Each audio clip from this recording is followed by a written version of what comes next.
Bonsoir à nouveau, chers auditeurs, pour la deuxième partie de notre émission sur les dangers des vaccins. Vous êtes sur Radio Courtoisie.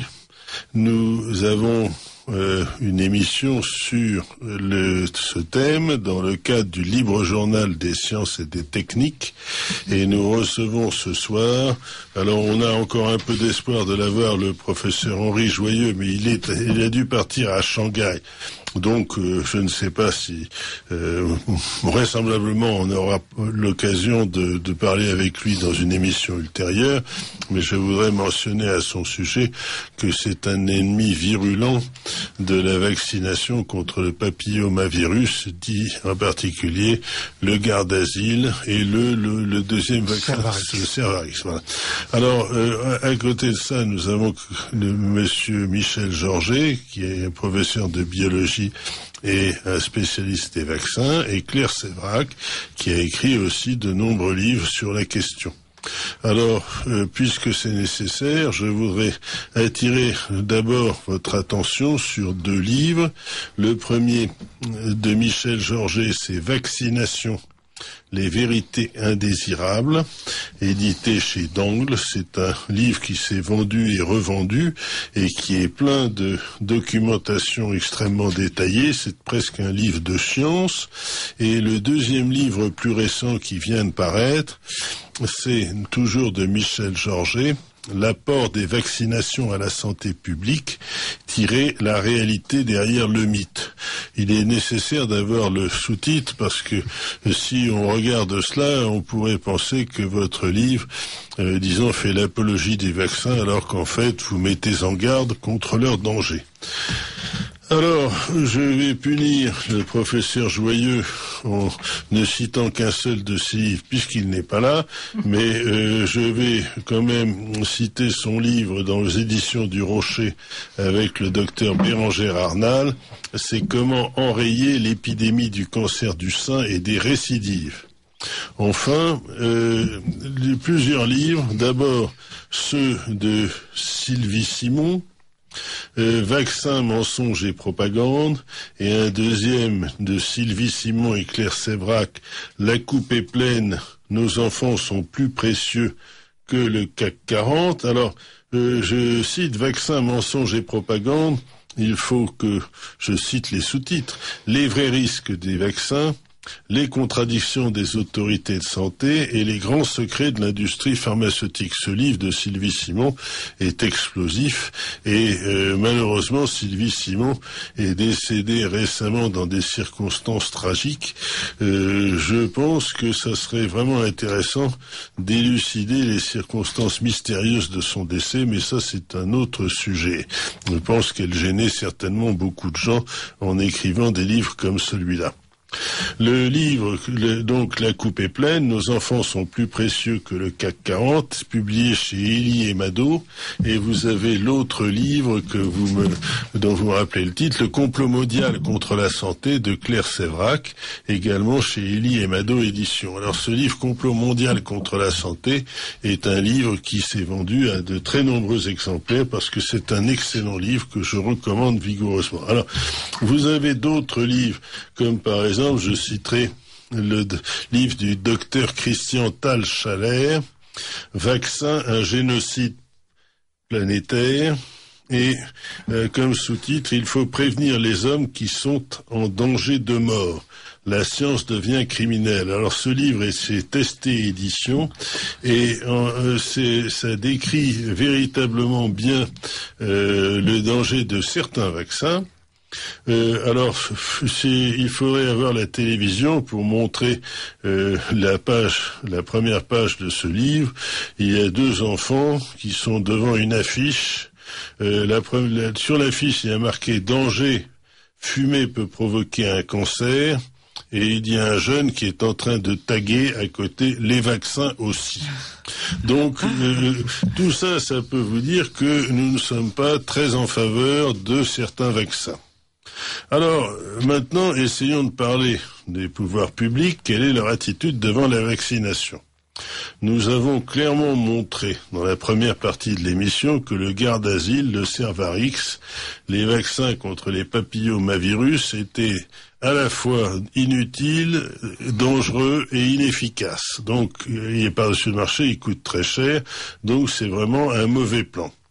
Malgré tout, le président Hollande, d'après ce que vous me disiez, Claire Sévrac, il a dit dans un de ses discours récents, dans son plan cancer, qu'on allait intensifier la vaccination contre le papillomavirus. C'est-à-dire le garde d'asile et le Cervarix. Voilà. Donc je pense qu'il devrait se renseigner un peu avant de dire des trucs pareils. Le président Hollande, si vous voulez, a une capacité remarquée et remarquable de tomber sur des sujets qui sont un petit peu polémiques. Alors je ne vais pas rentrer dans un débat politique ici, mais je trouve que là, à mon avis, il a été mal renseigné. Bon, c'est-à-dire, ça prouve à quel point tous ces gens-là ont en tête le bien public, parce que sinon ils se renseigneraient un petit peu. Oui, mais ce n'y a pas que lui. Alors je cite un titre en particulier dans 20minutes.fr. Vaccin, Marisol Touraine préoccupée par un mouvement de défiance. Et on voit naturellement la photo de Marisol Touraine le 2 octobre 2014 à Paris. Et c'est à cette date du 2 octobre, elle lance un appel pour qu'il n'y ait pas d'arrêt de la vaccination en France, se disant préoccupée par un mouvement de défiance contre les vaccins. Alors, ceci, c'est lié effectivement à un problème qui est le suivant.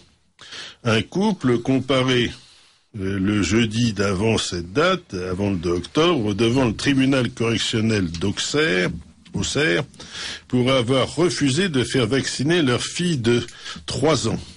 Et à ce sujet, la ministre a rappelé sur iTélé que, je cite, les vaccins, c'est absolument fondamental pour éviter la maladie. Et la liberté s'arrête là où commence la santé publique. Je cite toujours Madame Marisol Touraine, il y a un mouvement qui me préoccupe en France de méfiance, de défiance même vis-à-vis des vaccins. Il y a un mouvement de personnes qui refusent par principe la vaccination au nom de la liberté. La liberté s'arrête là où commence la santé publique et la sécurité de l'ensemble de la population. Alors, à ce sujet, je voudrais, Michel Georget, citer un argument que vous avez opposé. Si les vaccins sont aussi efficaces pour protéger de la diphtérie, du tétanos, de la poliomyélite, et vous avez un groupe d'une classe de maternelle ou d'école primaire où vous avez 30 enfants, dont 28 sont vaccinés. En quoi ça peut leur porter tort que 2 ne le soient pas? Ah oui, c'est complètement stupide. Parce que, en fait, si les vaccins protègent, tous les enfants qui sont vaccinés, sont protégés si les vaccins protègent. Voilà, ils n'ont rien à craindre. Ils n'ont rien à craindre. Et si les vaccins ne protègent pas, c'est là où résident des problèmes. Mais en particulier, s'il y a les 2 enfants qui ne sont pas vaccinés, que va-t-il se passer s'ils attrapent la diphtérie ou l'une de ces maladies pour laquelle on veut les vacciner? Ils vont simplement rester chez eux et ils ne vont pas contaminer le reste de la population. Ouais, donc, à la limite, si vous voulez, c'est un argument très curieux. Très curieux. Alors maintenant, je voudrais continuer parce que les parents en question ont refusé de faire vacciner leur fille contre la diphtérie, le tétanos et la poliomyélite. C'est le vaccin DTP. Alors il faut savoir, et je veux insister auprès des parents, que c'est le seul en France qui soit obligatoire pour les enfants. DTP. Et ils ont refusé ceci, en particulier pour préoccupés par la présence d'adjuvants dans ces vaccins. Alors, je continue à citer Madame Touraine. Il n'y a pas de raison particulière d'avoir des inquiétudes sur ce que l'on appelle des adjuvants, un produit que l'on ajoute dans le vaccin pour permettre son efficacité maximale, a assuré la ministre. Avec tout le respect que je dois à une dame, je dis à Madame Marisol Touraine qu'elle est dans l'erreur, puisque précisément on constate des quantités d'exemples d'effets secondaires gravissimes dus à ces adjuvants. Et nous en avons parlé longuement, vous avez des sites, des témoignages. Alors bien sûr, ça ne touche pas tous les gens qui sont vaccinés, mais une petite proportion. Et cette petite proportion est suffisante pour justifier que, en absence d'épidémie, eh bien, on ne cherche pas nécessairement à en avoir dans son organisme. Mais il y a aussi le fait que ce vaccin contient, sans le dire les 3/4 du temps, l'hépatite B. Oui, alors c'est là où réside justement un deuxième point. Mais Claire Sévrac, vous dites exactement ce que j'allais dire dans la suite, c'est que le DTP polio, qui est ce fameux vaccin obligatoire, n'est plus disponible. C'est-à-dire que si les parents sont censés se vacciner leurs enfants, mais par un vaccin qui n'est plus disponible depuis 2008. Et alors, il est remplacé par des vaccins qui comprennent d'autres types de vaccinations qui ne sont pas obligatoires. C'est-à-dire que pratiquement, si vous allez faire vacciner votre enfant, eh bien, on va vous dire le DTP est obligatoire, mais il n'est pas disponible. Par contre, on vous propose de vacciner par-dessus le marché contre, alors c'est quoi, la coqueluche, l'hépatite B et l'hémophilus. Alors, l'hépatite B, pour moi, c'est l'exemple du vaccin, je dirais, dangereux, et je dirais même stupide si on fait pas partie d'une collectivité à risque. C'est-à-dire si, par exemple, on est homosexuel, par exemple, et si on va passer des vacances dans l'Asie du Sud-Est avec en particulier l'intention de profiter de l'environnement, je ne donnerai pas davantage de détails, on a intérêt à faire attention et peut-être dans ce cas-là, la vaccination contre l'hépatite B peut être justifiée pour se protéger soi-même. Mais pour les enfants, ça ne présente aucun intérêt, Michel. Notamment les nourrissons. Les bébés, oui. Quand on sait que ça se transmet par l'homosexualité, par le sexe et par la toxicomanie intraveineuse, je vois mal les nourrissons se faire des piqûres. Cela dit, il y a dans les pipelines une loi que nous prépare Madame Taubira qui dit que les attouchements à l'intérieur d'une famille ne seront plus punis de prison. Oui, donc peut-être que Donc, peut-être qu'effectivement les bébés vont être de plus en plus tôt soumis à des dangers qui justifient l'hépatite B. Oui, mais alors c'est là où c'est intéressant. Alors, si vous voulez, c'est ce qu'on appelle des valences supplémentaires. C'est-à-dire que les vaccins sont, si vous voulez, comme le DTP, qui est le seul obligatoire, n'est plus disponible, on rajoute un certain nombre de vaccinations qui, en fait, sont obligatoires parce qu'on n'a pas le choix. Mais alors, pardon, je vous coupe, mais il est plus disponible parce qu'ils l'ont retiré du marché. Oui, bien sûr. C'est pas parce qu'il est... Bien sûr, mais alors, ce qui se passe, en fait, il y a quand même un problème. C'est que si, imaginons qu'on vaccine un enfant et que le malheureux fait partie de la proportion d'1 sur 1000 ou 1 sur 10 000 qui va développer une maladie grave secondaire par suite à sa vaccination. Si la vaccination est obligatoire, c'est l'État qui est responsable et normalement l'État doit prendre en charge son infirmité puisque nous avons vu que certains vaccins aboutissent à envoyer les victimes dans une chaise roulante. Donc c'est l'État qui doit payer. Mais par contre, les valences supplémentaires qui ne sont pas obligatoires, eh bien cette fois-ci ne sont pas couvertes par la protection de l'État qui s'exerce par l'intermédiaire de l'Office national d'indemnisation des accidents médicaux, ONIAM. Donc si l'enfant fait une réaction défavorable par suite d'un de ces vaccins, eh bien, il se passera rien. L'État dira, ce n'est pas de ma faute parce que vous avez fait à votre enfant un vaccin qui n'est pas obligatoire. Or, le problème, précisément, c'est que si le vaccin contient DTP, diphtérie, tétanos, poliomyélite et hépatite B, comment peut-on savoir que les effets secondaires du vaccin, qui sont en général dus la plupart du temps à un adjuvant ou à un produit toxique comme le borax qui est présent dedans, comment peut-on savoir d'où ça vient? Eh bien, on va dire, de toute façon, ces nouveaux vaccins ne sont pas couverts par l'assurance. Et c'est là où il y a un véritable problème, c'est que on est dans une situation qui est dramatique.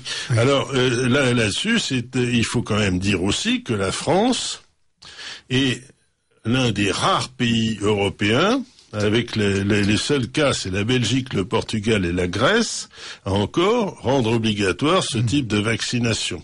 C'est le seul pays à en exiger 3.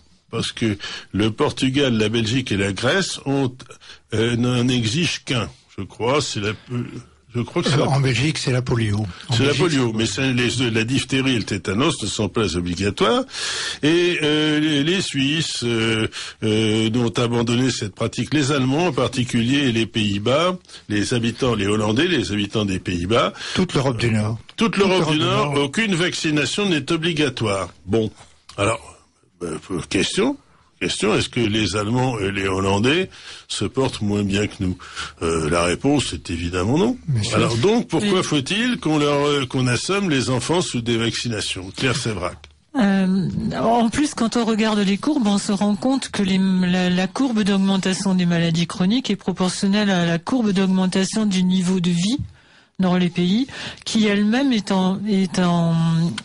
parallèle à l'augmentation de la vaccination. C'est-à-dire les États-Unis où il y a le plus de vaccination, c'est aussi le pays où il y a le plus de cancers et de maladies chroniques relayées à ça. Et les pays où il y a le moins de vaccination, il y a le moins d'enfants malades. Il y a eu l'étude de Kiggs en Allemagne. Ça a été montré pour la mortalité infantile aussi. La mortalité infantile est d'autant plus élevée que le nombre de vaccins est important. Alors, et aussi, l'étude de Kiggs, qui a été faite sur 18 000 enfants en Allemagne, sur 6 ans, je crois, ou 5 ans. Je vais préciser, mais je suis factuel. Pas 18 000. C'est vrai, 17 461. Et alors, cette étude que vous citez a démontré que les enfants non vaccinés ont moitié moins d'allergies que les vaccinés. C'est-à-dire la proportion des enfants non vaccinés en Allemagne ont 22,9%. Qu'est-ce que je raconte? Il y a 10,6% de ces enfants qui développent des allergies. Et ceux qui sont vaccinés, c'est 22,9%, c'est-à-dire plus du double. C'est-à-dire que les vaccins, clairement, on démontre qu'ils provoquent des allergies. Il y a moins d'asthme et de bronchite chronique. Alors, savez-vous combien il y a de proportion d'asthme ou de bronchite chronique chez les enfants qui ont été vaccinés en Allemagne? Parce qu'il y en a, puisque ce n'est pas obligatoire, mais les parents peuvent toujours se vacciner. Mais c'est 18%. Savez-vous combien il y a de proportion d'enfants qui ont de l'asthme ou bronchite chronique chez les non-vaccinés? 2,4. C'est-à-dire presque 10 fois moins. Ce qui veut dire que c'est clair que là, on démontre, mais avec des chiffres comme cela, sans aucun doute possible, que la vaccination développe l'asthme et la bronchite chronique. Et je ne parle pas des risques de la sclérose en plaques et surtout, comme vous le mentionnez, Claire Sévrac, de la mort subite de nourrissons. Et vacciner avant l'âge de 2 ans est toujours contre-indiqué parce que le système immunitaire de l'enfant n'est pas bien développé. Donc on est en train actuellement de marcher sur la tête. On est bien d'accord? Ouais. Et ce que je voulais dire aussi, c'est que ce qui est stupéfiant là-dessus, c'est que je développe ces arguments qui sont factuels. Vous avez une étude sur 18 000, mettons, patients, qui a prouvé de façon incontestable, que la vaccination avait des effets pervers chez les enfants, les allergies, l'asthme, la bronchite chronique, etc. Même la vue, même sur le port des lunettes. Oui, bien sûr. Et alors, ce qui se passe, en fait, c'est que lorsque je fais des émissions parlant de ces choses qui sont factuelles, totalement factuelles, il se trouve toujours un médecin pour m'envoyer un message en disant « Je ne suis absolument pas d'accord avec vous parce que les médecins protègent, etc. » Bon, alors, je suis désolé, mais j'ai passé beaucoup de temps pour étudier ces questions en amateur, c'est-à-dire en lisant la littérature comme le ferait n'importe quel élève de 3e cycle ou scientifique qui veut se documenter. Vous avez des quantités de revues, d'articles portant sur ces questions, j'en ai lu une partie. Et vous, Michel Georget, vous en avez lu bien davantage, parce que vous citez combien d'articles dans votre... Eh bien, écoutez, dans mon premier livre, il y a 800 références bibliographiques. 800 références, donc si vous voulez, ça veut dire que vous avez cité dans ces 2 livres 1100 références de revues scientifiques qui parlent du sujet et qui disent à peu près, qui sont à peu près sur la même note de musique. Et ce qui est hallucinant, c'est que combien y a-t-il de médecins qui ont étudié ces choses-là dans le détail, puisque la totalité du nombre d'heures de formation au vaccin dans les études médicales, c'est de combien, vous savez le chiffre. Une bonne demi-journée, non? Moi, j'ai un jour fait une conférence. À la fin de la conférence, un médecin s'est levé et a dit, dans la famille, entre frères et beaux-frères, nous sommes 4 médecins. À nous 4, nous n'avons pas eu, durant toutes nos études, 24 heures d'enseignement sur les vaccins. Mais c'est optimiste, c'est-à-dire que le maximum que j'ai vu, c'est 4 heures de formation, et ces 4 heures de formation ne sont pas nécessairement faites par les professeurs de médecine, mais elles sont sous-traitées aux laboratoires, au laboratoire pharmaceutique qui veulent précisément vendre le vaccin dans le cadre de la formation continue. Alors bon, il faut aussi mentionner, on cite toujours Pasteur. Bon, on pourrait faire une émission sur Pasteur parce que c'était quelqu'un qui a naturellement marqué son temps. Il a fait aussi quelques erreurs, n'est-ce pas? Mais ne parlons pas des erreurs. Pasteur se présentait toujours comme chimiste et non médecin, et a toujours refusé de se faire vacciner lui-même. On se demande pour rien. En fait, il y a une formule de Claude Bernard que vous commenterez volontiers, Michel Georget, parce que nous parlions de ça tout à l'heure avant l'émission. Il disait « Le microbe n'est rien, le terrain est tout ». Eh oui. Alors, est-ce qu'on ne pourrait pas, à ce niveau, mais peut-être, attendez, on va justement parler de ça, justement, de dire que les vaccins ont un effet très sélectif. Il y a des personnes qui, de toute façon, ne seront pas protégées par les vaccins, quoi qu'il arrive, et d'autres qui seront sensibles. Enfin bon. C'est-à-dire, la réaction des patients vis-à-vis des vaccins n'est pas uniforme. Et alors, une cinquantaine de livres sur le marché dénoncent l'inefficacité et la dangerosité des vaccins. Aucun de ces livres n'a jamais été poursuivi ni condamné en justice par le ministère de la Santé. Et enfin, le chiffre d'affaires des vaccins en 2010, alors là, question, nous sommes sur une radio, après tout, on peut faire le crochet publicitaire. À votre avis, combien y a-t-il de chiffre d'affaires sur les vaccins dans l'industrie pharmaceutique? C'est 21 milliards d'euros. 21 milliards d'euros en 2010. Combien y avait-il en 2006, 4 ans avant? Eh bien, tenez-vous bien, c'est 8 milliards et demi. C'est-à-dire qu'en 4 ans, le chiffre d'affaires de l'industrie du vaccin a doublé. Et il faut savoir que 25% du marché est tenu par Sanofi Pasteur Vaccin. Ce qui veut dire qu'en fait, on a chez nous, en France, un industriel performant de la vaccination. Et comme chacun sait, les industriels cherchent à vendre leurs produits. Donc, on comprend qu'il y ait une pression assez forte pour la vaccination. Et là, je poserai une question, d'ailleurs, qui me paraît naturelle. La vaccination en France, est-ce que ça relève de considérations sanitaires ou économiques? Claire Sévrac. Je vous vois bouillir. Vous posez la question à moi? Oui, à votre avis. Si c'était sanitaire, on le saurait. C'est purement économique, évidemment. Ça laisse 98% de bénéfices. C'est quelque chose qui est décidé. Les campagnes sont décidées par l'État, donc ça a un petit côté santé publique. Et je trouve que ce qu'il y a le plus rigolo, c'est qu'il y a 300 vaccins en ce moment qui sont en préparation, dont un contre les effets secondaires des vaccins. Que les labos passent leur temps à nier, mais ils sont en train d'essayer de mettre au point un vaccin contre les effets secondaires. C'est quand même drôle, non? Oui. Et oui, bien sûr que c'est économique. Mais moi, ce que je leur reproche, c'est ils plombent des générations d'enfants qui ont des tas de problèmes, que ce soit des petits problèmes de vue ou des problèmes d'asthme ou des problèmes beaucoup plus graves. Et pourquoi est-ce si vraiment tout est bien, si vraiment les vaccins sont extraordinaires, moi je voudrais bien qu'on m'en apporte la preuve. Pourquoi est-ce qu'on nous ment si vraiment c'est quelque chose qui est bon? Oui, pourquoi est-ce qu'on nous dit pas la vérité? Par exemple, pourquoi on nous parle pas de l'étude de Kiggs? Pourquoi est-ce qu'on ne nous dit pas que chez les Amish qui sont contre la vaccination, où il y a personne de vacciné, il n'y a pas un cas d'autisme? Pourquoi est-ce que c'est toujours la preuve aux victimes d'apporter la charge de la preuve, alors que le principe de précaution s'exprime toujours dans le sens de la protection du chiffre d'affaires des laboratoires? Pourquoi est-ce qu'on fait pas un moratoire sur un vaccin comme le Gardasil qui a été demandé, on attend toujours? Je veux dire, s'il y a une preuve, le vaccin est quelque chose qu'on inocule à des gens qui sont en parfaite santé. qui jusque-là étaient en parfaite santé. La moindre des choses, ce serait qu'on leur inocule pas quelque chose qui va les rendre malades. Donc s'il y a le moindre problème qui risque qui se profile, et qu'on pense qu'il y a le moindre risque, je pense que la moindre des choses serait de tout arrêter et de regarder ce qui est bien et ce qui est pas bien. Mais je vais revenir un petit peu sur ces questions du DTP, du vaccin obligatoire. Alors un témoignage que j'ai recueilli dans un site où les parents ont identifié. Alors voilà le suivant. En septembre 2012, notre fils âgé de 8 mois intègre la crèche avec un certificat de contre-indication de son médecin traitant.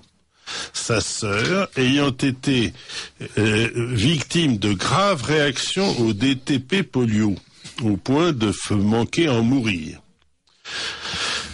Malgré ce certificat, l'enfant est exclu de la crèche quelques jours plus tard sous le prétexte de sa non-vaccination, alors que le vaccin DTP polio n'est plus disponible depuis 2008. Le médecin de la crèche me propose par téléphone, sans consultation, de lui faire une injection de Revaxis, le présentant comme étant plus doux. Or, selon le site de l'Académie de médecine, le vaccin Revaxis est réservé aux personnes de plus de 18 ans et l'autorisation de mise sur le marché a ensuite été abaissée, mais il reste inadapté pour les enfants en dessous de 6 ans et en primo-vaccination. En clair, il est inefficace et dangereux pour les nourrissons. Il a 2 pages d'effets secondaires et comporte 350 microgrammes d'aluminium qui est un neurotoxique actif dès 3,5 microgrammes et ainsi de suite. Bon, et ainsi de suite. Alors, au bout d'un certain temps, ses parents ont obtenu gain de cause, c'est-à-dire pour finir, leur fils a été réintégré, mais ensuite, l'année suivante, la crèche a exigé de nouveau la vaccination obligatoire. Alors, ce qui se passe, c'est que le vaccin légalement obligatoire n'existe pas. Et on demande aux parents un document attestant la situation de l'enfant au regard des articles des vaccinations obligatoires. Et ceci est absolument hallucinant parce que, en fait, quelles sont les alternatives? Alors, on peut signaler qu'il y a le Revaxis, donc qui est dangereux pour les enfants de moins de 6 ans, l'Infanrix Exa, qui est destiné aux nourrissons, mais qui contient en plus la coqueluche, l'hémophilus et l'hépatite B. Il comporte 25 antigènes, en plus de l'aluminium, du phénoxyéthanol et 2 antibiotiques. Et le Tétravac, on contient la coqueluche, mais qui contient en plus du formaldéhyde et ainsi de suite, de l'aluminium hydroxyde, et donc c'est épouvantable. Alors bon, on peut continuer cette liste, mais ce qui se passe, c'est que tous ces vaccins nouveaux présentent aussi une particularité. Ils sont chers. Or, pourquoi le DTP polio n'est plus disponible? Alors qu'il était utilisé depuis de nombreuses années, pour l'agence de sécurité du médicament, il est devenu du jour au lendemain très dangereux, au point d'être rappelé en urgence de toutes les officines en 2008. C'est-à-dire que c'est l'agence de sécurité du médicament qui a retiré ce marché, tout en le laissant obligatoire. Et en fait, il faut savoir que, curieusement, le prix de ce vaccin, c'était de 7 €. Intégralement pris en charge par la sécurité sociale, alors que les vaccins de remplacement coûtent entre 15 et 50 €. Bon, alors c'est ça aussi, eh bien, c'est quand même, on peut continuer. C'est pour faire des économies à la Sécu. Bon, eh bien oui, mais si vous voulez, ça devient quelque chose d'épouvantable. Alors, vous avez aujourd'hui des parents courageux qui ont décidé d'aller jusqu'au bout. Et je cite leur nom. Vous avez un article très détaillé qui est encore disponible sur le site du Monde, du Monde du samedi 11 octobre, page 11, qui cite le cas de Samia et Marc Larère, qui comparaissent devant le tribunal correctionnel pour avoir refusé de vacciner leur fille aînée âgée de 3 ans. Pardon. Et qu'est-ce qu'ils risquent? Vous savez ce qu'ils risquent? On les poursuit et ils sont menacés de 2 ans de prison et 30 000 € d'amende. C'est extraordinaire. Si vous voulez 2 ans de prison et de ferme et 30 000 € d'amende pour refuser de faire vacciner leur fille sous prétexte que ceci pourrait être dangereux. Et bien sûr, pour le moment, on est dans une situation où la justice doit se prononcer sur cette question, et c'est précisément ce qui a justifié la réaction de Madame la ministre Marisol Touraine, qui est préoccupée par un mouvement de défiance entre les vaccins. Est-ce qu'elle pourrait nous dire si ses enfants sont vaccinés, elle, ou c'est une bonne question. Est-ce qu'elle pourrait nous dire, est-ce qu'elle pourrait nous apporter la preuve que les vaccins sont bons? Et qu'il n'y a rien de... Non, si vous voulez, on est véritablement dans une situation où on se demande ou bien les personnes sont incompétentes. Alors, je ne vais pas prétendre que quelqu'un qui est ministre de la Santé soit incompétent. Il doit certainement savoir parfaitement de quoi il parle. Ou alors, nous n'avons pas les mêmes sources scientifiques. Alors, à ce moment-là, je signale que ces personnes feraient bien de lire, en particulier, toute la littérature sur le sujet. Et troisièmement, on est dans une situation où il faut carrément aller s'installer en Allemagne pour que ces enfants ne soient pas menacés par ces produits dangereux. Alors, on est dans l'Europe, donc est-ce qu'il faut se déménager en Allemagne pour ne pas risquer de voir ces enfants menacés par des vaccins qui, plus est, n'existent pas sous la forme obligatoire? C'est ubuesque. Alors bon, peut-être que c'est une incitation à ce que les familles françaises émigrent dans des cieux où elles seront mieux accueillies. Ouais, c'est peut-être ça, oui. C'est peut-être ça, oui. Alors il faudrait passer quelques années sabbatiques en Allemagne pour que ces enfants ne risquent pas de recevoir une vaccination non voulue contre l'hépatite B. Et en fait, normalement, le gouvernement devrait nous montrer l'exemple et faire respecter la loi. Donc, et si je me trompe pas, il y a la loi Kouchner de 2007 ou 2005 ou 7. Nul ne peut recevoir. Qui dit que voilà, il faut être parfaitement, qu'on peut pas avoir d'actes intrusifs sans être complètement au courant de ce qui complètement informé et donner son consentement, qui peut être retiré à tout moment. Exactement. Donc comment on peut mettre des parents au tribunal parce qu'ils refusent une vaccination? Mais plus que ça, si vous voulez, la ministre de la Santé, Marisol Touraine, est intervenue directement dans une affaire de justice par voie de presse. Bon, alors, les parents sont convoqués devant le tribunal correctionnel. Et la ministre de la Santé intervient dans un débat qui devrait être celui du tribunal. Eh bien, c'est une atteinte caractérisée du principe constitutionnel de la séparation du pouvoir. Bon, alors la question est, si vous voulez, la ministre déclare toujours qu'il y a un mouvement de personnes qui refusent par principe la vaccination au nom de la liberté. La liberté s'arrête là où commence la santé publique et la sécurité de l'ensemble de la population. C'est incompréhensible.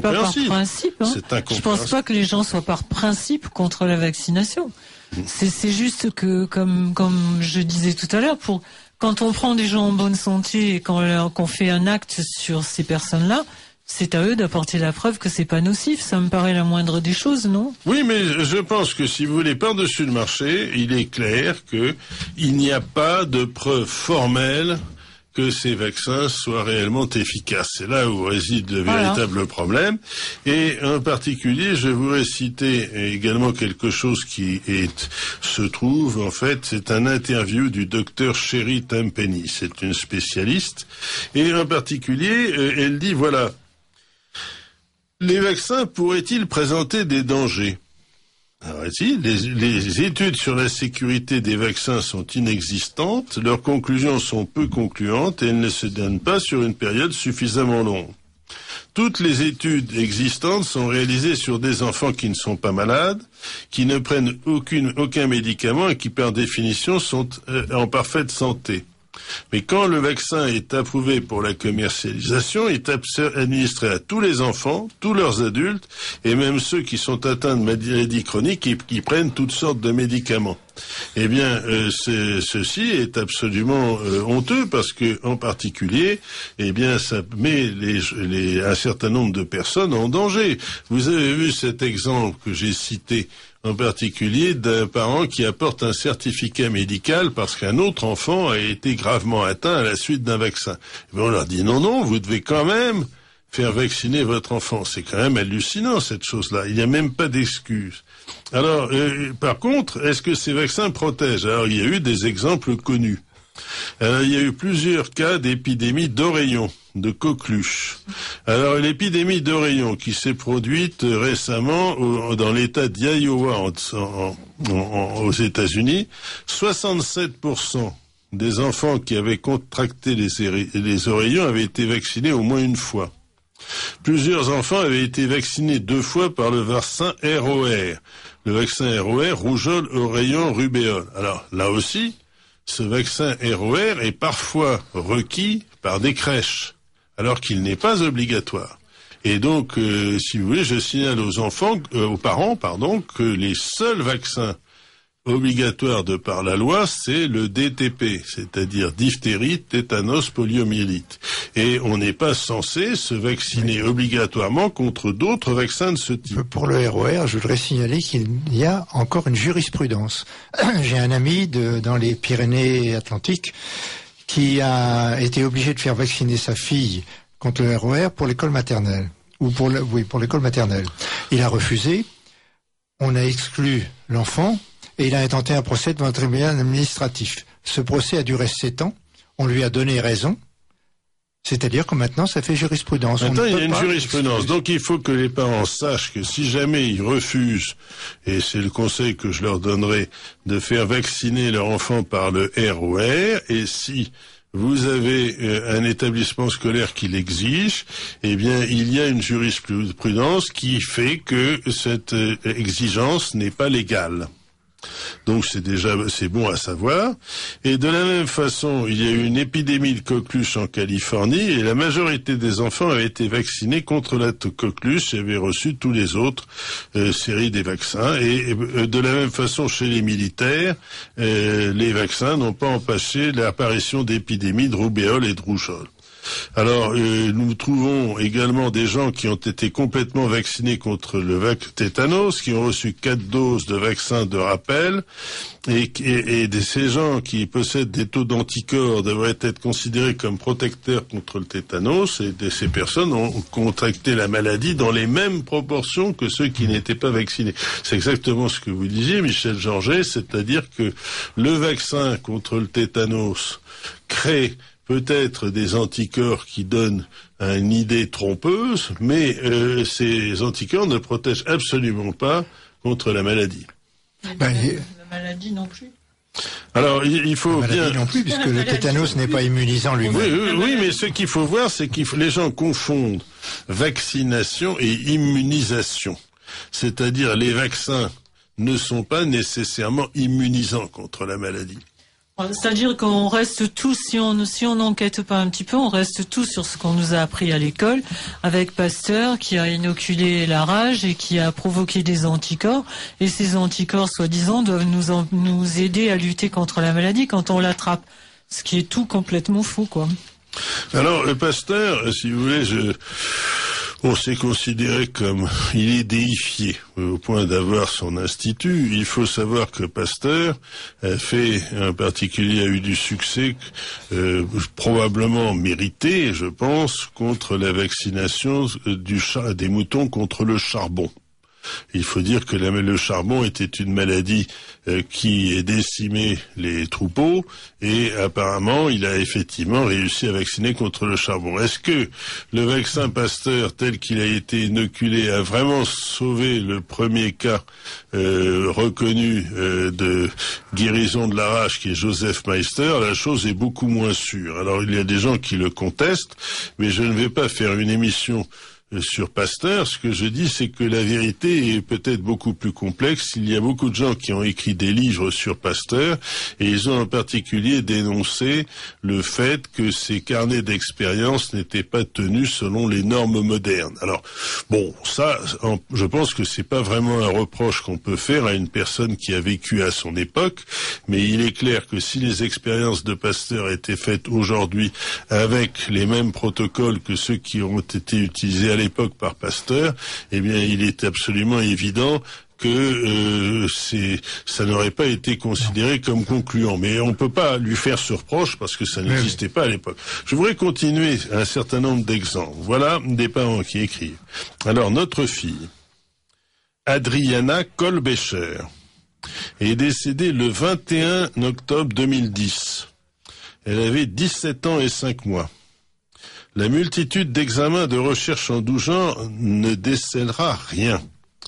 Cependant, un rapport de l'hôpital Rangueil de Toulouse, suite à un prélèvement post-mortem, conclura 1 an plus tard à une méningo-encéphalite auto-immune.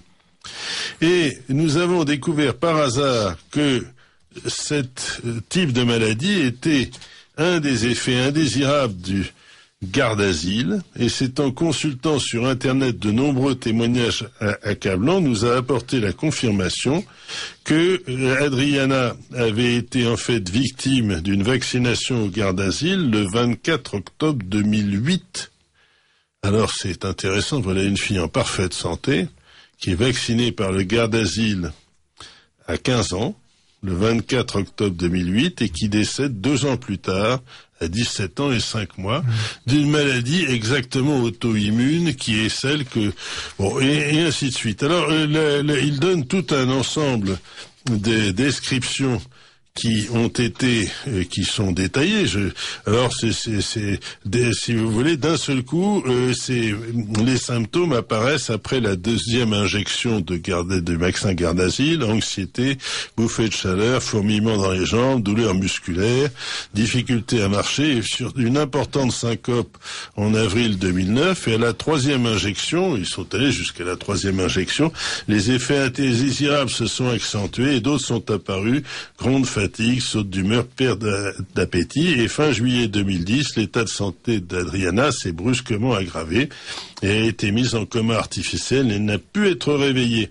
Et alors c'est là où véritablement on se pose la question: est-ce que ça valait la peine de se faire vacciner par le garde-asile?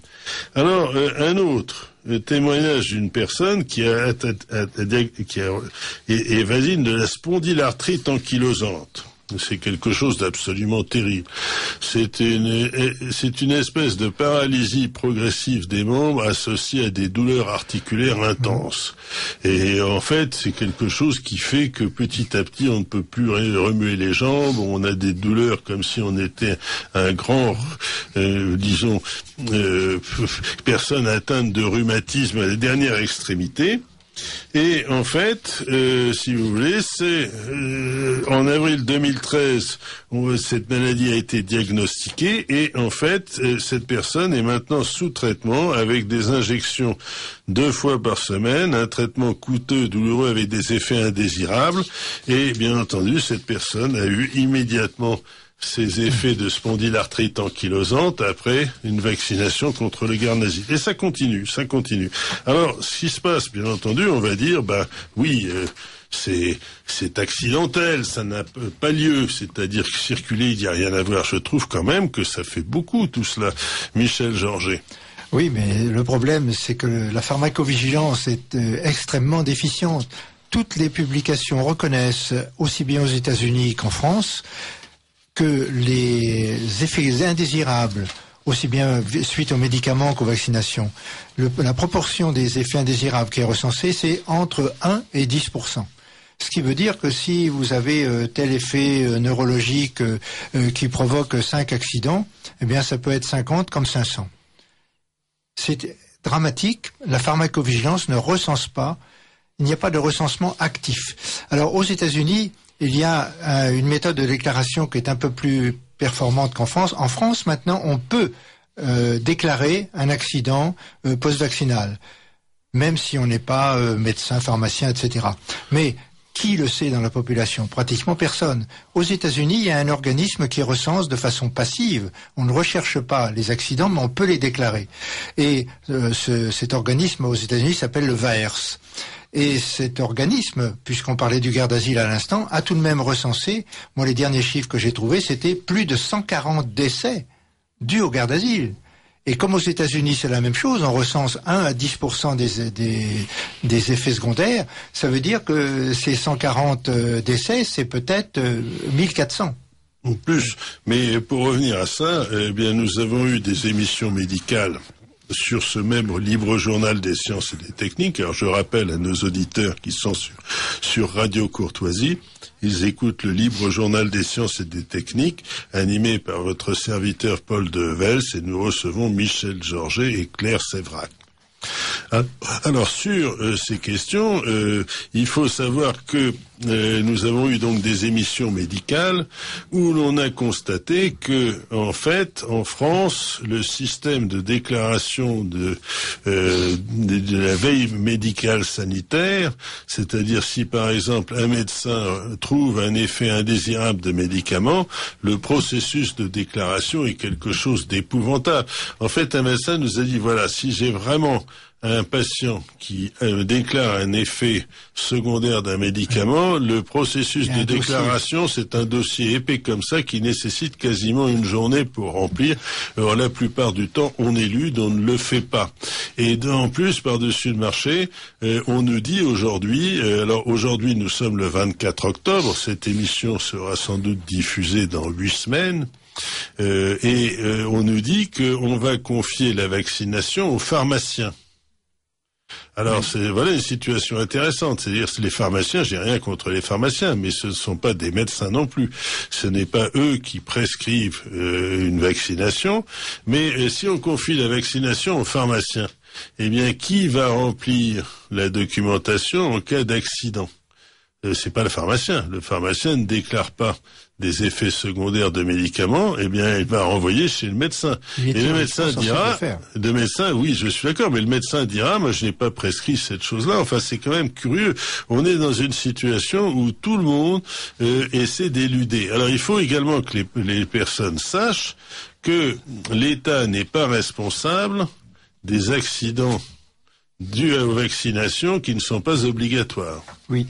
Et théoriquement, alors, on peut toujours intenter un procès.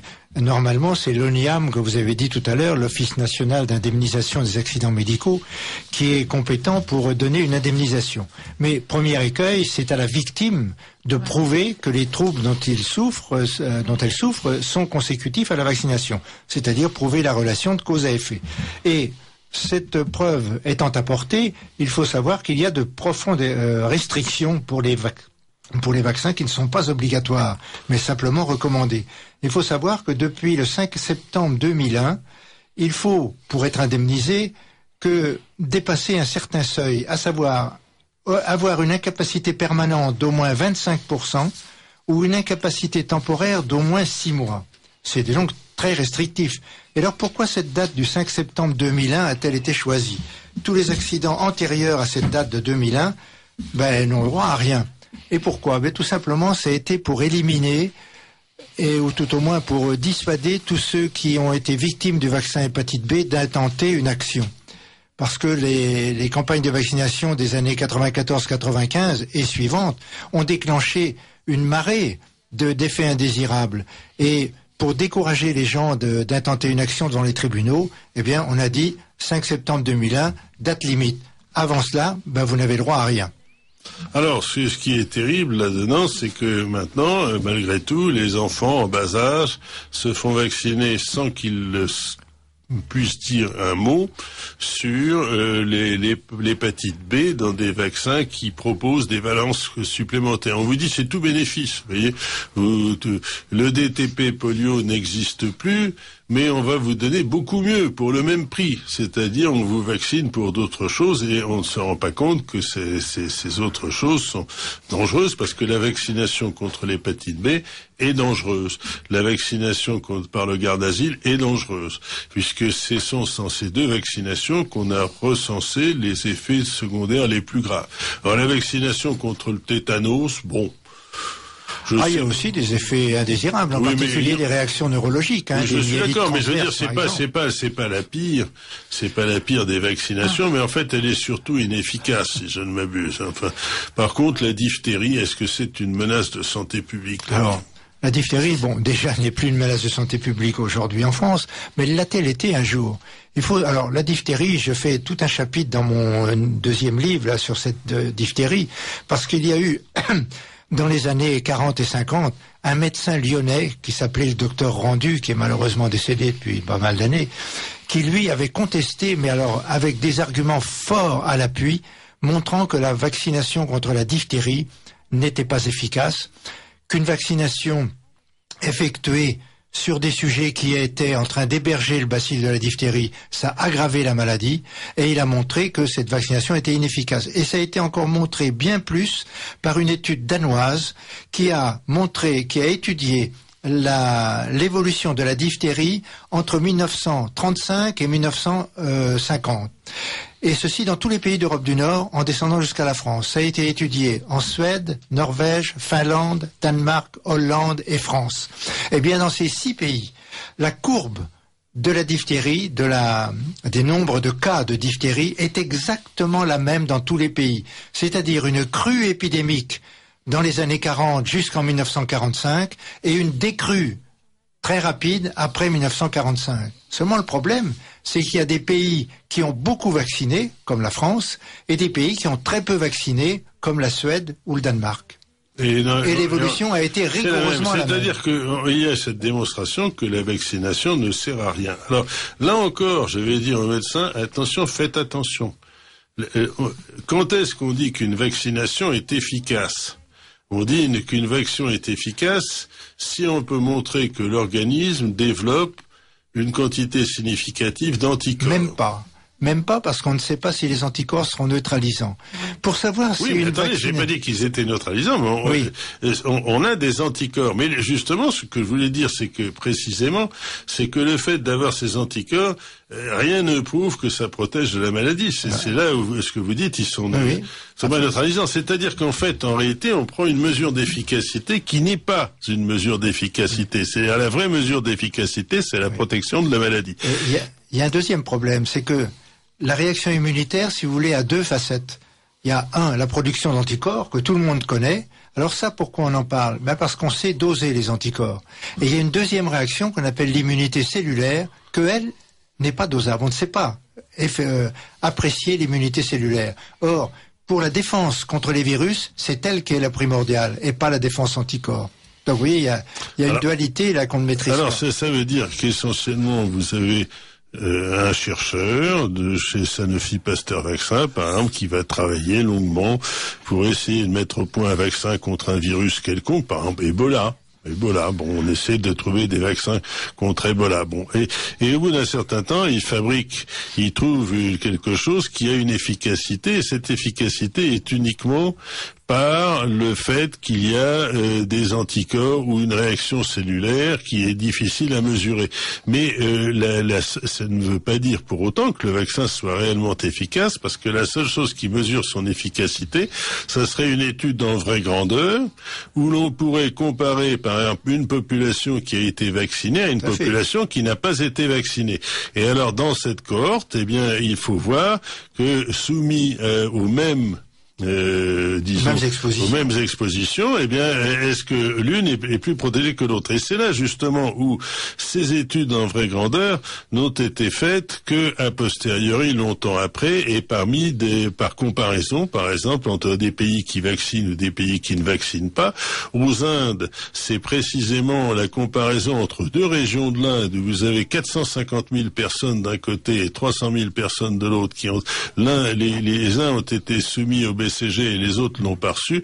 On a constaté que les effets sur la tuberculose étaient absolument identiques. Bon, eh bien, en fin de compte, on est donc en train de marcher sur la tête, parce que ce qu'il faudrait dire aux gens, c'est, dans la plupart des cas, les vaccins n'apportent une protection qui n'est pas démontrée. Je dis pas démontrée, je suis gentil. C'est-à-dire, si ça se trouve, ça n'apporte pas de protection du tout, mais disons, au mieux, c'est pas démontré. C'est-à-dire qu'il y a des indications parfois que la protection puisse exister, mais elle n'est pas démontrée. Et dans ce cas-là, eh bien, si vous vous vaccinez, vous vous exposez également à des effets secondaires qui peuvent être gravissimes. Vous risquez, comme c'est cette jeune fille, d'attraper une spondylarthrite ankylosante, une sclérose en plaques, etc. Donc, vous avez un risque. Ce risque est-il compensé par la nécessité de se vacciner? Donc là, je suis certain que la plupart des gens se diront, eh bien, il est clair que si on prend les statistiques allemandes où tous les enfants vaccinés, eh bien, il y a 2 fois plus d'allergies chez les enfants vaccinés que dans les enfants non vaccinés, et les bronchites, il y en a tenez-vous bien, 2,8, 18, c'est-à-dire quasiment 10 fois plus de bronchite que chez les enfants vaccinés que chez les enfants non vaccinés. Disons, je préfère ne pas être vacciné. Ou alors, je dirais, il faut prendre la situation des personnes très âgées. Vous avez une personne très âgée, alors quand est-ce qu'on est très âgé aujourd'hui? Il faut surtout pas qu'on parle de notre âge nous-mêmes, mais disons peut-être 95 ans ou 90 ans. Bon, alors vous avez des gens comme ça qui ont des difficultés de respirer, qui parfois ont besoin d'une aide, d'un appareil d'oxygène pour respirer un peu d'oxygène de temps en temps. Et on sait que ces personnes, si jamais elles attrapent un gros rhume, une bronchite, ou une grippe, c'est la fin, en quelque sorte. Une bronchite ou une grippe, pour quelqu'un qui a 20 ans, ça peut le rendre malade, mais ça ne va pas le tuer, en général. Par contre, à 95 ans, ça peut être la fin. On va dire, bon, mais écoutez, très bien, vous êtes menacé par une épée de Damoclès assez dangereuse. Si vous voulez avoir une chance de passer l'hiver suivant, courez le risque de vous faire vacciner. Et puis, si vous développez une sclérose en plaques ou une spondylarthrite, ça malheureusement, il est démontré que la vaccination des personnes âgées n'a pas de... Comme ça, je suis sûr de mourir d'Alzheimer dans les 2 ans qui viennent déjà. Oui, mais ça, n'a pas été démontré. J'ai essayé de me faire l'avocat du diable, c'est-à-dire qu'il faut vraiment être dans une situation de risque pour que ça vaille la peine. Alors pardon, mais au contraire, parce que je veux dire, quelqu'un qui est déjà dans une situation de faiblesse, ou dont le corps est en situation de faiblesse, le fait de se faire vacciner, ça va certainement pas lui faire du bien. Hein. Mais alors justement, c'est là où dans les 20 minutes qui nous restent, enfin on a un peu de temps, eh bien il faudrait quand même qu'on aborde le problème de la grippe. Alors la grippe, les vaccins contre la grippe, il y a eu un certain nombre de scandales. Le scandale du vaccin H1N1, où l'Organisation mondiale contre la santé a décidé qu'il y avait une pandémie. Vous faites un lapsus, là. L'Organisation mondiale contre la santé. Oui, non, mais c'est vrai, c'est un lapsus révélateur. L'OMS, eh bien, a décrété qu'il y avait une pandémie de H1N1 et du coup, eh bien, les pouvoirs publics, à l'époque c'était Madame Roselyne Bachelot qui était ministre, ont pris un certain nombre de décisions. Alors ces décisions étaient impressionnantes. Dans les établissements scolaires, eh bien, il fallait organiser, prévoir la vaccination contre le vaccin avec des médecins ou des infirmières pour se faire vacciner et ainsi de suite. C'était quand même un peu Madame. Ils avaient vu Madame Irma quand même, parce que Baxter avait déposé le brevet du virus, du H1N1, du vaccin contre le H1N1, 1 an avant la pandémie. Oui. Donc il fallait quand même savoir qu'on allait avoir une pandémie d'H1N1 et pas de H5N2. Mais oui, mais ça, Claire, c'est vrai que vous êtes en plein dans le mille, parce qu'il y a toute une série de révélations qui ont montré que cette épidémie, entre guillemets, a été créée de toutes pièces par une manipulation médiatique et en réalité c'est une intoxication destinée précisément à faire profiter les laboratoires qui fabriquaient ces vaccins des subsides des États. Mais ceci étant, eh bien je me souviens encore à l'époque, j'ai été responsable d'un établissement d'enseignement où il y avait un très grand nombre d'élèves et les représentants des élèves m'ont dit, écoutez, faut-il se faire vacciner à votre avis? Moi j'ai dit surtout pas. Et ce qui s'est passé, eh bien ça a été à l'époque, bien entendu, je prenais le risque de me faire poursuivre devant les tribunaux. Eh bien les médecins, les infirmières se sont retrouvés devant des files d'attente vides. Personne n'est allé se faire vacciner. On se dit, qu'est-ce qui se passe? Il y a une réticence. Vous pouvez pas savoir. C'est obligatoire. Allez vous faire vacciner. Je leur ai dit, vous pouvez aussi sauter dans la Seine. C'est votre droit. Bon.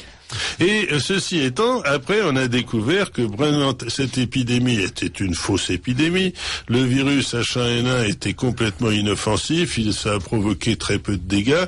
Et ce qui s'est passé, c'est que Madame Bachelot s'est retrouvée avec combien? 50 millions de vaccins inutiles et inutilisés. Oui, elle en avait commandé 94 millions. 94 millions, et en fait, il n'y a que 13 millions de gens qui se sont fait vacciner quand même. Parce que exceptionnellement, on devait avoir 2 injections, ce qui ne s'était jamais vu pour la grippe. Oui, mais alors ça c'est intéressant. Cette mesure, je la trouve intéressante. 13 millions d'individus sur la population française, c'est combien? 63, 64? Oui, c'était 8%, je crois. Mais ça représente représentent les gens qui sont réellement crédules. Enfin, c'est-à-dire ceux où on dit, vous savez, vous allez être très malade. Non, et les professionnels de santé à qui on ne demande pas leur avis, etc. Bien entendu, parce les que professionnels de santé, je crois que ça a été 10 ou 11%. C'était ridicule. Mais même les professionnels de santé, tous ceux que je connais, ont essayé de faire tout leur possible pour tricher avec cette vaccination et ne pas se faire vacciner. Alors, de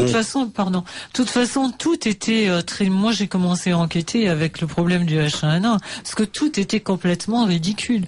C'est-à-dire déjà ils vous annoncent que la première chose c'est que ils vont décréter l'immunité des labos, l'impunité des labos en cas d'effet secondaire. Déjà ça fait pas, ça donne pas envie d'avoir confiance. Si vous faites vacciner, si vous tombez malade, de toute façon le laboratoire n'est pas responsable. Mais d'entrée, c'est-à-dire ils vous disent ok, d'abord on vote ça, comme maintenant allez vous faire vacciner. Oui. Et en plus en Allemagne on disait bah oui pour le bas peuple les vaccins contiendront un adjuvant. Oui. Mais pour les dirigeants politiques, l'armée, etc. il y aura pas d'adjuvant.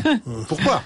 Oui, mais c'est-à-dire que en fait, on donnait des vaccins potentiellement toxiques au bas peuple, les sans-dents, ou je ne sais pas comment on les appelle aujourd'hui, le vocabulaire change rapidement. Et pour les autres, ils avaient droit. Alors, par exemple aussi, Madame, comment elle s'appelle déjà, la directrice de l'office de Jeanne.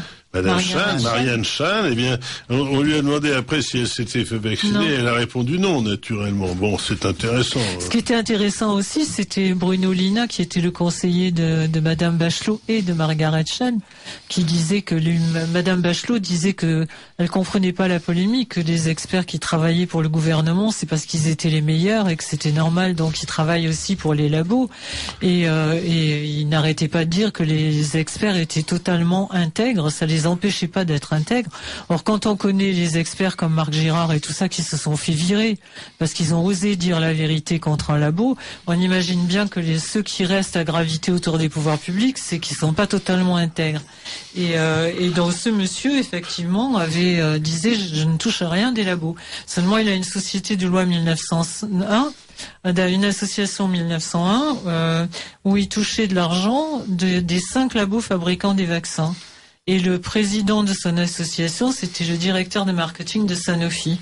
Bon, alors écoutez, c'est comme ça, quoi. Non, ça veut dire qu'il y a des soupçons, hein, c'est des soupçons, c'est-à-dire que si vous voulez, vous avez des gens comme ça qui sont très virulents pour recommander quelque chose qui paraît douteux à la personne la plus bienveillante, et puis d'un seul coup, vous découvrez qu'ils ont plusieurs chapeaux, ils sont payés de tous les côtés à la fois, et bien entendu, toutes ces personnes sont parfaitement honnêtes. Le fait qu'ils soient payés par le laboratoire qui fabrique le vaccin, eh bien, c'est pas ça qui leur empêche d'avoir leur libre arbitre. Mais néanmoins, il faut quand même dire aux Français que le coût officiel de cette vaccination qui finalement s'est terminé, il faut le dire, en eau de boudin. Un fiasco. C'est un fiasco total. Ça n'a servi à rien. L'épidémie n'en était pas une. Ça a été quand même un coût officiel de 398 millions d'euros. Que pour les vaccins. Que pour les vaccins, parce que ces vaccins ont été jetés, mais il y a tout ce qui tourne autour, c'est-à-dire les masques pour se protéger, il y a les coûts des médecins, le coût des employés, le coût de l'installation de la vaccination. Ils sont en train de refaire ça avec Ebola, là. Oui, c'est exact. Alors, si vous voulez, prenons l'exemple d'Ebola. Bon, je sais pas, nous parlons le 24 octobre. Bon, alors il faut pas être avocat de malheur, comme cette émission va passer dans 2 mois, qui va pouvoir savoir ce qui se passe dans 2 mois. Mais aujourd'hui, 24 octobre, il n'y a pratiquement aucune mesure sérieuse qui est faite pour mettre en quarantaine les gens qui proviennent de pays infectés par Ebola. Alors, je signale quand même une chose que les gens devraient méditer.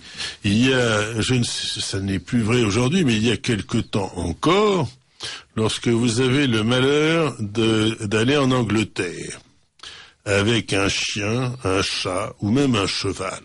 Pour les courses, eh bien, cet animal était mis en quarantaine. Ça veut dire qu'il devait être mis en 40 jours sans qu'on puisse sortir d'un endroit sécurisé afin qu'on vérifie que l'animal n'était pas malade. Bon, en ce qui concerne les gens qui viennent de pays évidemment infectés, on se contente de mesurer leur température. D'ailleurs, je ne sais pas si on peut faire ça facilement par un appareil, mais bon, c'est même pas fiable. Alors franchement, au départ c'est même pas fiable. Et alors, le résultat, c'est surtout que en passant. Le résultat, c'est qu'est-ce qu'on va nous dire si jamais, par exemple, il y a quelques patients qui développent réellement Ebola et qui sont contagieux, qui prennent le métro à Paris, eh bien, on va avoir une réelle épidémie.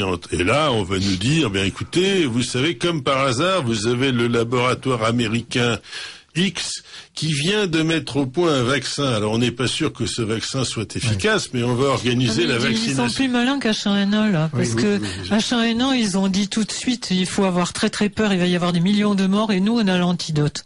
Donc les gens se sont un peu méfiés. Oui, l'ennui, c'est que l'industrie pharmaceutique nous rabâche en permanence que les vaccins, ça coûte très cher à mettre au point parce qu'il faut 10 ans pour les mettre au point. Et là, en quelques semaines ou quelques mois maximum, ils arrivent à mettre un vaccin. Mais là, ils sont plus malins parce qu'ils nous disent on a peut-être quelque chose, mais on l'a pas testé. Après, ils nous ont dit on l'a donné à telle et telle personne. Effectivement, ça a été bien. Il y en a d'autres qui sont soi-disant mortes.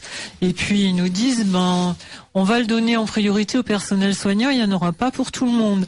Et on fait, et puis un jour, ils vont nous dire, ça y est, maintenant vous pouvez l'avoir et tout le monde va se jeter dessus. Alors, chers auditeurs, vous êtes sur Radio Courtoisie, nous parlons des dangers du vaccin avec Michel Georget et Claire Sévrac, et dans les quelques minutes qui nous restent, je voudrais encore insister sur ce que j'avais cité. Au début, je voudrais citer le livre remarquable de Guillaume Lachenal, le médicament qui devait sauver l'Afrique, un scandale pharmaceutique aux colonies. Et alors ceci est intéressant parce que dans le monde daté d'aujourd'hui, vous avez le virus de la bêtise coloniale. Comment un vaccin dangereux a été impunément administré à des Africains entre 1948 et 1960, provoquant des centaines de morts, de gens qui mouraient dans des souffrances épouvantables.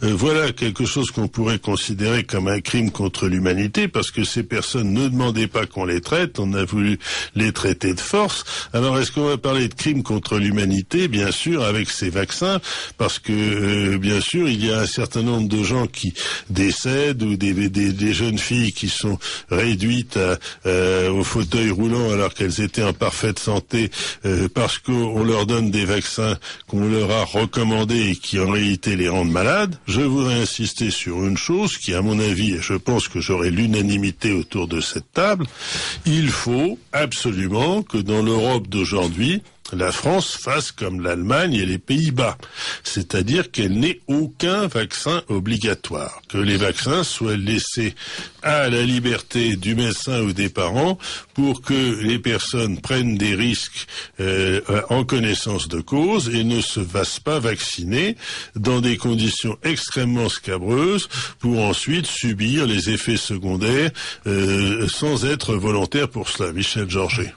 Oui, d'autant que vacciner contre des maladies infantiles reconnues par le corps médical lui-même comme des maladies bénignes, je pense à la rougeole, aux oreillons, à la rubéole, mis à part pour les femmes enceintes, mais il y a quand même très peu de cas d'infection pendant les grossesses à l'échelle nationale.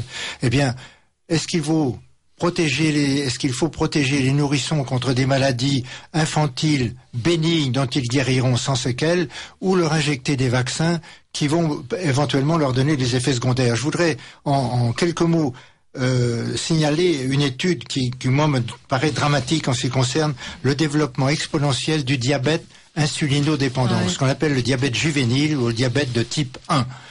De quoi s'agit-il? Eh bien, on sait depuis très longtemps que le virus des oreillons sauvage peut déclencher un diabète. Mais le vaccin contre les oreillons est un vaccin vivant. C'est un virus des oreillons qui est vivant, atténué certes, mais vivant.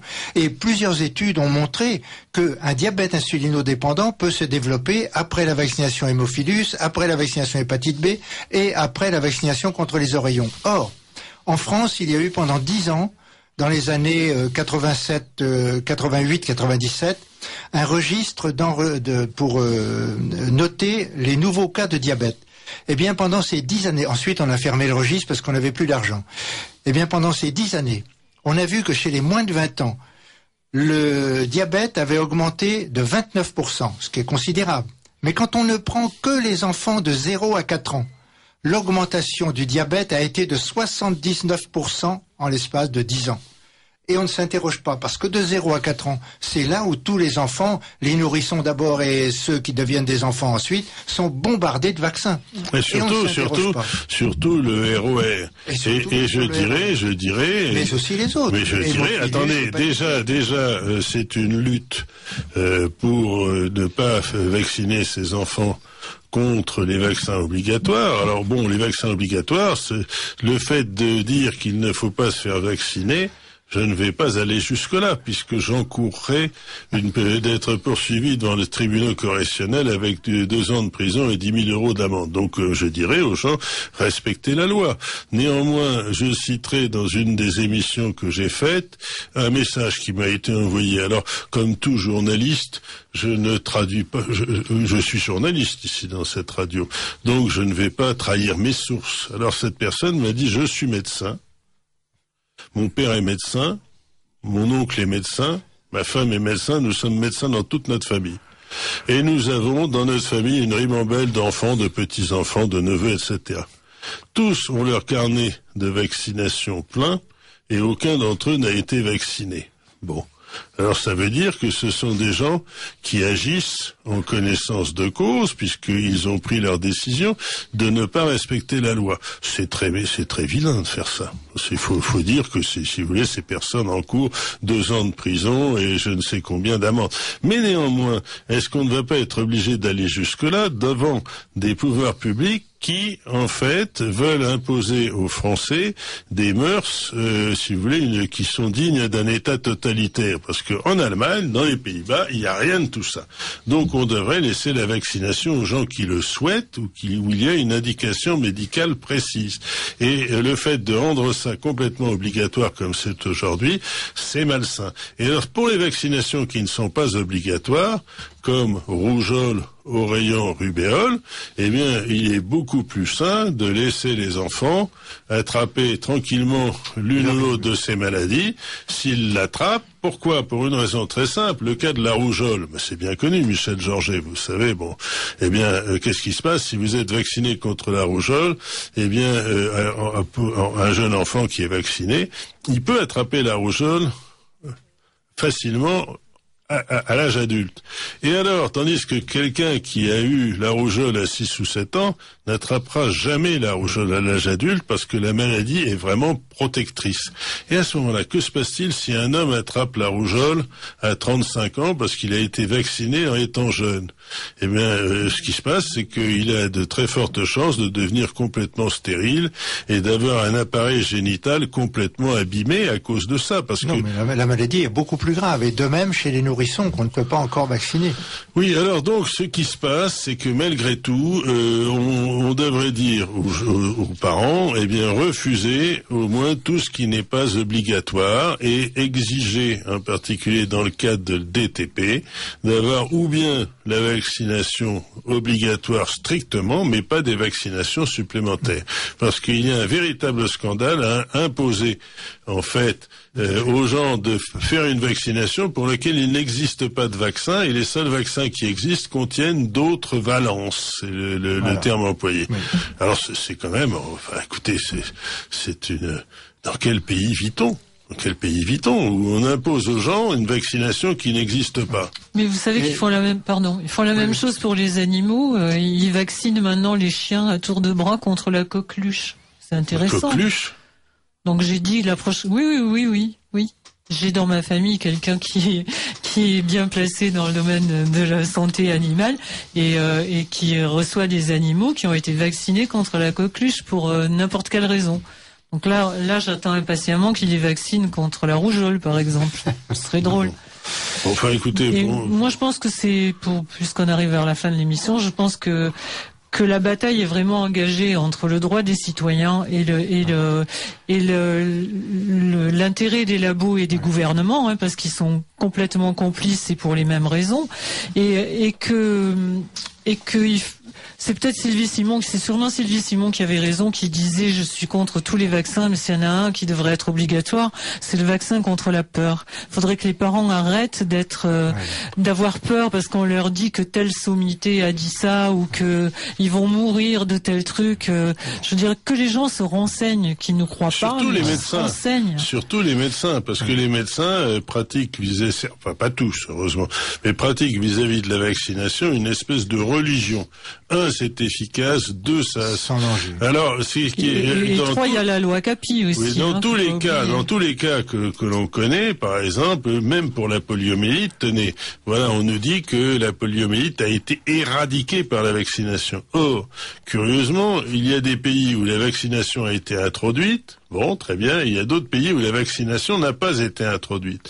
Et les épidémies ont régressé exactement de la même façon dans les uns comme dans les autres. Et est-ce que vous avez vu ce qui se passe en Afrique, là?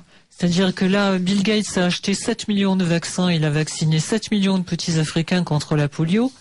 Et depuis 2-3 ans, ils ne meurent plus de la polio, ils meurent d'où ils sont handicapés à vie avec la paralysie flasque aiguë. Eh bien, et ça, c'est le virus vaccinal. Oui, mais vous avez tout à fait raison. On a déplacé le problème. Voilà. Et moi, je suis ça de très près avec les relevés épidémiologiques hebdomadaires de l'OMS. La polio, effectivement, a pratiquement disparu, même dans un pays comme l'Inde, où il y en avait beaucoup. Oui. Mais par contre, il y a une explosion des cas de paralysie flasque aiguë. Ce sont des polios, tout simplement, mais dus à d'autres virus. Et actuellement, on en est à plus de 100 000 cas annuels. Et là, j'ai reçu... les pays les plus atteints sont ceux où il y avait le plus de polio, oui, c'est-à-dire... Et là, j'ai reçu des trucs, ça commence aux États-Unis aussi, en Californie, j'ai reçu un truc, il y a 5 cas de paralysie flasque aiguë, donc c'est pas anodin non plus, quoi. Alors, je cite encore, ça c'est Le Monde, du 24 octobre, et alors un titre, il faudra des dizaines de morts et des centaines de mutilés avant que ces campagnes de vaccination répétées soient stoppées. C'est intéressant, sauf que, en fait, ça fait allusion au Lomidil, c'est-à-dire le vaccin dont j'ai parlé, qui a été utilisé contre la maladie du sommeil. Mais ça s'est passé entre 1948 et 1960. Hein. Donc, si vous voulez, c'est une erreur coloniale, c'est un crime colonial, si vous voulez. Mais le fait est, combien faudra-t-il de sclérose en plaques, combien faudra-t-il de myofascites à macrophages, combien faudra-t-il de jeunes filles réduite au fauteuil roulant avant qu'on se rende compte que des médicaments des vaccins contre le papillomavirus ne sont pas dénués d'effets secondaires sérieux, graves. Et en fin de compte, nous arrivons à la conclusion de ce livre que je cite, que vous avez préfacé, Michel Georget. C'est le groupe médical de réflexion contre les vaccins. Suisse. C'est édité chez Jouvence Éditions. Alors c'est un groupe suisse. Oui, et le titre de ce livre, qui aime bien vaccine peu. Alors, si vous voulez, ça c'est intéressant parce que ce petit livre, eh bien, véritablement, vous avez, par exemple, il parle du ROR. Alors, ce sont le Priorix, le ROX, le Vax, le Trivirix, le Triviratène, et ainsi de suite. Alors, si vous voulez, ils disent là-dessus,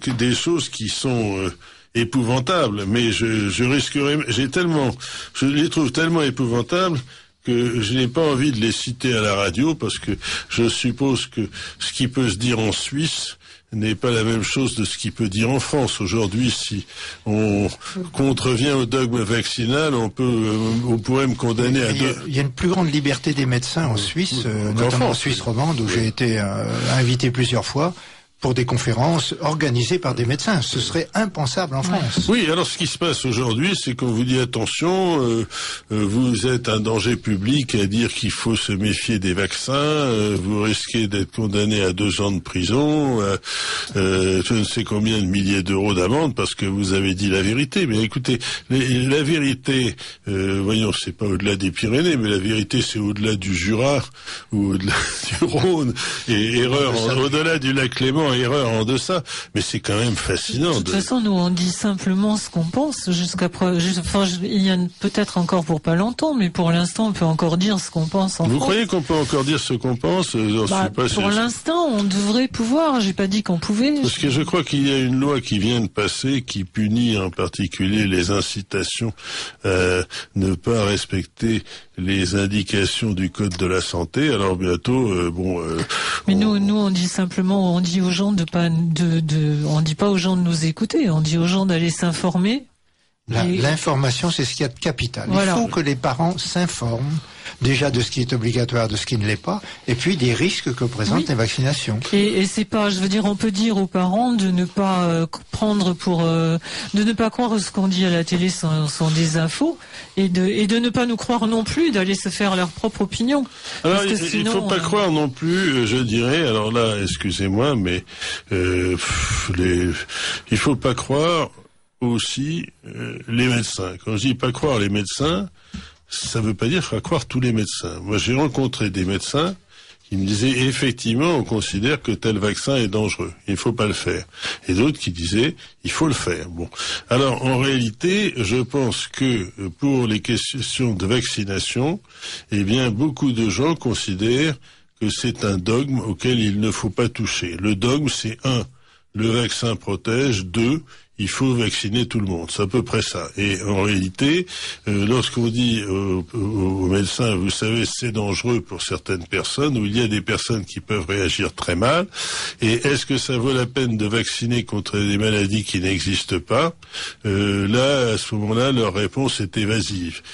En réalité, je pense qu'il y a beaucoup d'intoxication. Et je citerai une émission que j'ai faite avec le professeur Joyeux, qui malheureusement, on n'a pas pu le joindre à Shanghai alors qu'il devait participer à l'émission, c'est qui veut dire que le téléphone portable ne marche pas très bien en Chine lorsqu'on cherche à l'appeler de France. Bon, pourtant ça devrait être moderne. Eh bien, ce qui se passe, eh bien, il disait, voilà, eh bien, imaginons que vous ayez un cancer de la prostate. Vous allez voir un premier médecin. Il va vous dire, il faut vous opérer tout de suite. Un deuxième médecin qui va vous dire, finalement, à votre âge, vous pouvez très bien garder ça et attendre que ça évolue. Si ça se trouve, ça n'évoluera pas. Et un troisième médecin qui va vous dire, on va utiliser des rayons. Un quatrième médecin qui va vous dire, on va utiliser de la chimio, et ainsi de suite. Et chaque médecin va avoir son protocole expérimental. Et sa conclusion, lui, comme il était un partisan des rayons, il disait, si vous allez pratiquer la chirurgie, vous faites un mauvais choix. Bon, bah bien, c'est intéressant d'entendre ça. Alors moi, si vous voulez, je dis, je ne suis pas médecin, et je laisse le professeur Joyeux déclarer ceci. Mais ça veut dire que si vous allez voir un médecin, le médecin A, il va vous dire vaccinez-vous. Le médecin B, il va vous dire, écoutez, c'est pas sûr que ça marche, il vaut mieux peut-être attendre, ne pas vacciner des enfants très jeunes, par exemple. Et les médecins auront des opinions différentes. Alors là où il y a une difficulté, c'est lorsqu'il y a l'obligation vaccinale par la loi, où on est censé être obligé de vacciner ses enfants contre DTP, diphtérie, tétanos, poliomyélite, et rien de plus. Donc il faut, à mon avis, dire que si on ne veut pas s'exposer à 2 ans de prison et je ne sais combien de milliers d'euros d'amende, il faut faire ce qui est obligatoire et refuser tout le reste. Et une des pistes que je peux donner aux parents pour résister en quelque sorte à l'oppression vaccinale, appelons les choses par leurs mots, c'est de dire aux gens, écoutez, on doit se vacciner par le DTP, mais il n'y a pas de vaccin pour faire ça. C'est-à-dire qu'il y a des vaccins qui vont me donner d'autres valences vaccinales, comme l'hépatite B, et l'hépatite B, je n'en veux pas. Donc si vraiment à toute force il faut vacciner un enfant contre le DTP, trouvez-moi un vaccin qui ne fasse que ça. Et là, les médecins auront du mal, parce que c'est là où précisément il y a une possibilité de résistance active contre ça. Claire Sévrac. Non, j'aurais quelque chose à rajouter, mais non. Mais faites-le, je vous en prie. Non, je vais dire que il y a des parents qui ont fait ça et à qui on a prescrit à un bébé de 11 mois le vaccin pour adultes. Oui. Oui, mais alors là, c'est encore plus dangereux. Alors, je crois que nous arrivons à la fin de notre émission, et je voulais vous remercier, Michel Georget, Claire Sévrac, d'être venu courageusement parler de ces questions avec les livres que vous avez écrits, que nous recommandons. Alors, j'en cite que deux. D'une part, le dernier de Michel Georget, l'apport des vaccinations à la santé publique, la réalité derrière le mythe, chez Dangle, et Claire Sévrac, complot mondial contre la santé, édité chez, j'oublie toujours, Elie et Madou. Voilà. Eh bien, achetez ces livres, chers auditeurs, et vous serez édifiés. Et si vous voulez pas non plus vous compliquer la vie, achetez Qui aime bien vaccine peu.